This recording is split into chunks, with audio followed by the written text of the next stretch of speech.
Good morning class. आज हम करेंगे न्यू चैप्टर 9 मेजरमेंट। मेजरमेंट का मतलब होता है नापना। किसी भी चीज़ को नापते हैं जब हम, जैसे कि हम स्केल से किसी पेंसिल को मेजर करते हैं, नापते हैं सेंटीमीटर्स में, ठीक है, या फिर हम पानी को नापते हैं लीटर्स में, या हम वेट को नापते हैं किलोग्राम्स में। तो उन सभी को हम कहते हैं मेजरमेंट। तो इस चैप्टर में हम 3 तरह के मेजरमेंट देखेंगे। First is measurement of length, second measurement of capacity and third is measurement of mass. तो फर्स्ट टॉपिक है हमारा मेजरमेंट ऑफ लेंथ। किसी भी चीज़ की लंबाई को यानी कि लेंथ को नापना हो तो हम कैसे मेजर करते हैं, इसको हम एक क्वेश्चन से समझेंगे। आपके एक्सरसाइज नंबर 9.1 है, इसमें आपको कुछ ऑब्जेक्ट्स दे रखे हैं, पिक्चर्स हैं, उसको आपने सेंटीमीटर्स में मेजर करना है। तो आप सेंटीमीटर को इसमें सेंटीमीटर से कैसे मेजर करेंगे? तो सेंटीमीटर से मेजर करने के लिए हम आपका स्केल लेंगे। ये जो स्केल होता है बेटा, इसको सेंटीमीटर्स उस पर बने हुए होते हैं। देखो यहाँ पर 0 से स्टार्ट हो रहा है ये, और उसके बाद 1 2 3 4 5 ये नंबर्स जो आपको दिख रहे हैं ये आपको सेंटीमीटर्स गिवन है। तो इसमें आपका फर्स्ट ऑब्जेक्ट है की। अब इस की को अगर आपने मेजर करना है तो आपको स्केल के स्टार्टिंग में जो 0 दिखाई दे रहा है उस 0 वाली लाइन पर इसको रखेंगे और लास्ट तक देखेंगे कि ये की कितनी मेजर की है। तो आप देख सकते हैं 0 के बाद 1 2 3 के बाद भी आगे तक जा रही है ये, और ये 3 और 4 के बीच में है, यानी कि इसकी जो लेंथ है 3 से 4 के बीच में, यानी 3.5 ले सकते हैं। तो बीच का आ जाएगा यहाँ पे 3.5 सेंटीमीटर की ये की है। तो इस आंसर में हम लिख सकते हैं 3.5 सेंटीमीटर, ठीक है। इसी तरह से सेकंड आपका नाइफ गिवन है। नाइफ को आपको मेजर करना हो तो आप क्या करेंगे, स्केल का जो स्टार्टिंग है 0 वहाँ से वहाँ पर उस लाइन पर रखेंगे, ठीक है। और कहाँ तक जा रहा है ये 0 1 2 3 4, ठीक है, 4.5 तक जा रहा है ये वाला स्केल। तो इसलिए नाइफ का कितना सेंटीमीटर आ जाएगा 4.5 सेंटीमीटर। तो इस तरह से आपने सारे फिगर्स के आंसर बताने हैं, ठीक है। इस तरह से इनको सॉल्व करना है। इसके बाद आपको सेकंड क्वेश्चन गिवन है, guess the length of the pencil given below and then measure to check. ठीक है, आपको गैस करना है कि ये सेंटीमीटर कितने सेंटीमीटर की हो सकती है। जैसे फर्स्ट वाली है, फर्स्ट वाला मैं गैस कर रही हूँ कि ये 5 सेंटीमीटर की होगी शायद, तो हम गैस वाला यहाँ पे 5 सेंटीमीटर लिख देते हैं, ठीक है। और एक्चुअल में इसकी लेंथ कितनी है वो हम किससे मेजर करेंगे, स्केल से। तो यहाँ पर पेंसिल को मैं 0 पर रखूँगी, ठीक है। यहाँ पर पेंसिल जो बनी हुई है यहाँ पे स्केल को 0 पे रखेंगे, और कहाँ तक जा रही है ये 5 और 6 के बीच में है, अराउंड 6 सेंटीमीटर है ये आंसर। तो इसका आंसर होगा 6 सेंटीमीटर। तो हमने गैस की थी कि ये 5 सेंटीमीटर है, लेकिन एक्चुअल लेंथ इसकी कितनी है 6 सेंटीमीटर। इसी तरह से सेकंड वाली पेंसिल को हम मेजर करते हैं, तो इसको गैस करेंगे, मान लो कि ये 5 सेंटीमीटर है, ठीक है। अब इसको एक्चुअल में मेजर करते हैं और देखते हैं कितने सेंटीमीटर की है। तो देखो यहाँ पर ये है 5 सेंटीमीटर की, तो हमने जितना गैस किया था एक्चुअल में इसकी लेंथ भी उतनी है। तो इस तरह से आपको बाकी के पार्ट्स भी सॉल्व करने हैं बुक में ही। Okay class. तो क्लास अब हमारा फर्स्ट टॉपिक है मेजरमेंट ऑफ लेंथ, यानी लेंथ को किस तरह से मेजर करते हैं। तो बेटा लेंथ की जो स्टैंडर्ड यूनिट होती है वो होती है मीटर, यानी कि मेनली लेंथ को, किसी भी लंबाई को मीटर में ही नापा जाता है, लेकिन मीटर से कुछ बड़ी यूनिट्स भी होती है और कुछ छोटी भी होती हैं। तो ये आपका मीटर जो है वो सेंटर में आता है।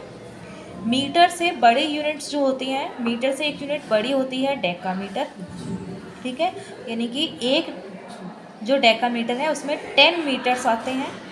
इसके बाद एक आती है हेक्टोमीटर, 1 हेक्टोमीटर में 10 डेकामीटर होते हैं और 100 मीटर होते हैं। इसी तरह से हेक्टोमीटर के बाद आती है किलोमीटर, किलोमीटर में 1 किलोमीटर में आते हैं 10 हेक्टोमीटर, 100 डेकामीटर और 1000 मीटर। ठीक है, तो यहाँ पे इनका जो गैप है वो 10-10 का होता है, 10-10 मीटर्स का होता है। इसी तरह से मीटर से छोटी यूनिट्स होती हैं, तो मीटर से छोटी यूनिट होती है डेसीमीटर, जिसको हम डीएम बोलते हैं। तो 1 मीटर में 10 डेसीमीटर्स होते हैं। उसके बाद आती है सेंटीमीटर। सेंटीमीटर 1 मीटर में 100 सेंटीमीटर्स होते हैं और 1 मीटर में 10 डेसीमीटर होते हैं। इसके बाद आती है मिलीमीटर। मिलीमीटर सबसे छोटी यूनिट होती है, तो मिलीमीटर 1 मीटर में 10 डेसीमीटर, 1 मीटर में 100 सेंटीमीटर और 1 मीटर में 1000 मिलीमीटर होते हैं। तो इनको मीटर को डेसीमीटर में कन्वर्ट करना हो तो हमें क्या करना पड़ेगा, मल्टीप्लाई 100। ठीक है, फिर डेसीमीटर को सेंटीमीटर में करना हो तो मल्टीप्लाई 100 करते हैं, और सेंटीमीटर को मिलीमीटर में करना हो तब भी मल्टीप्लाई 100 करेंगे। ठीक है, तो यानी कि बड़ी यूनिट से छोटी यूनिट में जाना हो आपको तो हमेशा क्या करेंगे, मल्टीप्लाई बाय 100। और जब हमें छोटी यूनिट से बड़ी यूनिट में कन्वर्ट करना हो तो हमेशा 10-10 सेंटीमीटर 10-10 मीटर्स को क्या करेंगे, डिवाइड करेंगे। अब इसको एक क्वेश्चन से समझते हैं। सो आपकी एक्सरसाइज है 9.2। इसमें क्वेश्चन गिवन है, fill in the blanks. First part है, फर्स्ट दे रखा है 70 मिलीमीटर में कितने सेंटीमीटर होंगे। तो यहाँ पर 70 क्या गिवन है आपको, मिलीमीटर। अब यहाँ पे मिलीमीटर क्या है, छोटी यूनिट है, और सेंटीमीटर क्या है, बड़ी यूनिट है।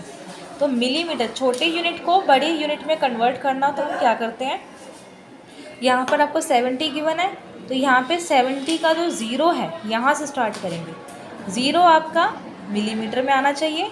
इसके बाद क्या आता है, 7। इस 7 को हम लिखेंगे इससे आगे वाले बॉक्स में, तो ज़ीरो से पहले क्या आएगा, 7। तो यहाँ पे हमें क्या कन्वर्ट करना है, मिलीमीटर को सेंटीमीटर में।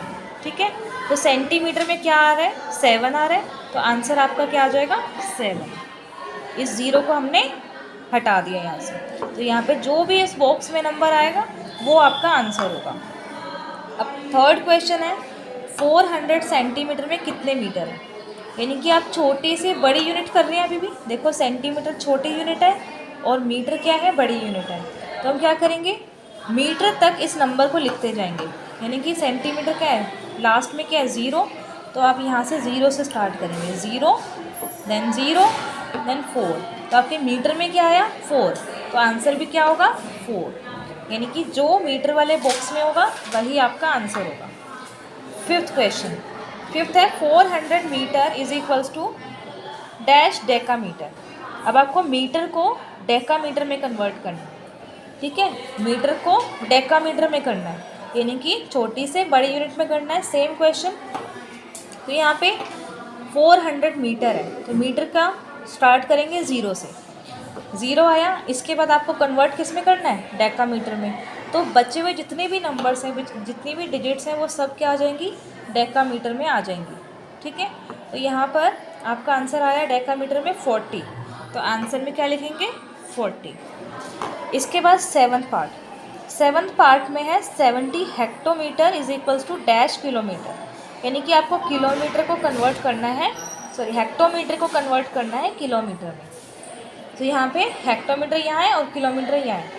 तो हेक्टोमीटर में क्या दे रखा है आपको, 70। यानी कि 70 की 0 यहाँ आएगी और 7 अगले बॉक्स में आएगी। यहाँ पे किलोमीटर के नीचे आया 7, तो आपका आंसर क्या होगा, 7। इसके बाद आपके जो क्वेश्चंस हैं वो उसमें आपको छोटी यूनिट से बड़ी यूनिट से छोटे में कन्वर्ट करना है। तो यहाँ पे आपको दिख रहा है जैसे कि नेक्स्ट क्वेश्चन कि 6 सेंटीमीटर को कन्वर्ट करना है मिलीमीटर में। ठीक है, तो यहाँ पे सेंटीमीटर बड़ी यूनिट है और मिलीमीटर छोटी यूनिट है। तो आप क्या करेंगे कि इस 6 को सेंटीमीटर के नीचे ही लिखेंगे। ठीक है, यहाँ पे 6 को मैंने सेंटीमीटर के नीचे लिखा और यहाँ पे आपको कन्वर्ट किस में करना है, मिलीमीटर में। तो मिलीमीटर का बॉक्स खाली रह गया, तो इसमें क्या लिखेंगे, 0। अब आपको क्या करना है कि दोनों नंबर्स को एक साथ बोलना है। 6 0 कितना होगा, 60। तो आंसर क्या होगा इसमें, 60। ठीक है, तो बड़ी यूनिट को जब छोटी में कन्वर्ट करते हैं तो क्या करते हैं कि जो बॉक्स खाली है उसमें 0 पुट करेंगे और दोनों को एक साथ लेंगे, 6 0 60 हो जाएगा। अब यहाँ पे 11th क्वेश्चन है 4 metre is equals to dash centimetre, यानी कि मीटर को सेंटीमीटर में कन्वर्ट करना है। तो 4 मीटर, मीटर में हम 4 लिखेंगे और आपको सेंटीमीटर में कन्वर्ट करना है तो आप जीरोस पुट करेंगे सेंटीमीटर तक। तो क्या नंबर बना 400, 400। सो इसका आंसर होगा 400। इसके बाद है 13th part 5 decametre is equals to dash metre, यानी कि 5 डेकामीटर में को मीटर में कन्वर्ट करना है। यानी कि यहाँ पे 5 डेकामीटर, 5 के नीचे डेकामीटर में 5 लिख देंगे और इसको कन्वर्ट करना है मीटर में, तो मीटर के नीचे 0, क्या बन गया 5050। आंसर आ गया 5050। अब 12 किलोमीटर में डैश हेक्टोमीटर, तो 12 किलोमीटर, किलोमीटर में लिख देंगे 12 और इसको कन्वर्ट करना है हेक्टोमीटर में, तो हेक्टोमीटर के अंदर आ जाएगा 0।